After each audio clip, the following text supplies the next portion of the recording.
Des attestations de formation qui témoignent des nouvelles compétences acquises par ces administrateurs du Fonds africain de garantie et de coopération économique, FAGAS.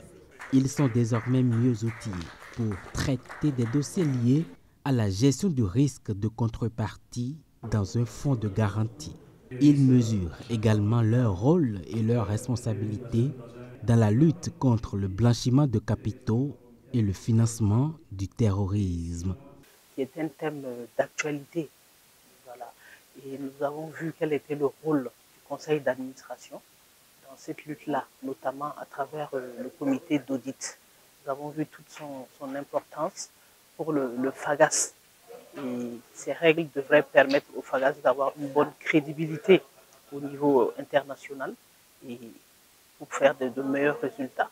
Le FAGAS, d'une part, doit être performant au niveau financier, mais doit aussi, au niveau de ses procédures, alors on parlait beaucoup de l'ESG, l'environnement, le social, mais la gouvernance, le contrôle des capitaux, le financement du terrorisme, le blanchiment, c'est aussi extrêmement important. Surtout dans une phase où le FAGAS est en train d'évoluer, vraiment de grandir, il s'agit d'attirer de nouveaux investisseurs, de nouveaux partenaires qui sont exigeants. Et donc c'est important que cette exigence se retrouve aussi au niveau du Conseil et de l'institution tout entière. Cette session de formation pilotée par l'Institut du FAGAS s'est articulée autour de plusieurs modules. Les participants venus d'horizons divers ont renforcé leurs connaissances sur les produits classiques de garantie, mais aussi sur les modèles d'identification et de sélection des potentiels partenaires bancaires et financiers. J'espère leur avoir tout donné, mais en tout cas, vu l'intérêt des questions et le temps que nous avons pris pour échanger, parce que pour moi aussi, c'était de pouvoir bénéficier de leurs différentes expériences. Je pense qu'ils sont aujourd'hui outillés pour pouvoir tout au moins prendre de bonnes décisions pour la bonne marche de l'institution. Nous avons eu deux modules.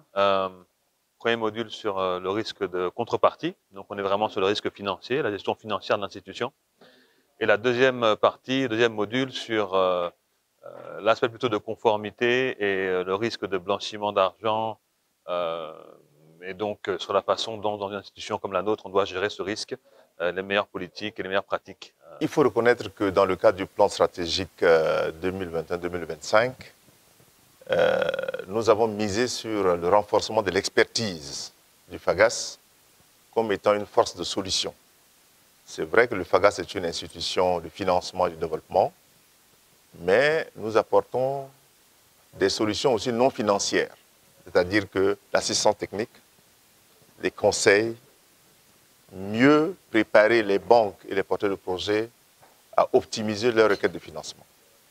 Donc, c'est à ce titre que nous avons créé l'Institut du FAGAS, qui est un think tank, qui est un centre d'excellence de renforcement des capacités, afin d'accompagner tout le personnel du FAGAS, le conseil d'administration, donc les administrateurs et les porteurs de projets et les autres partenaires.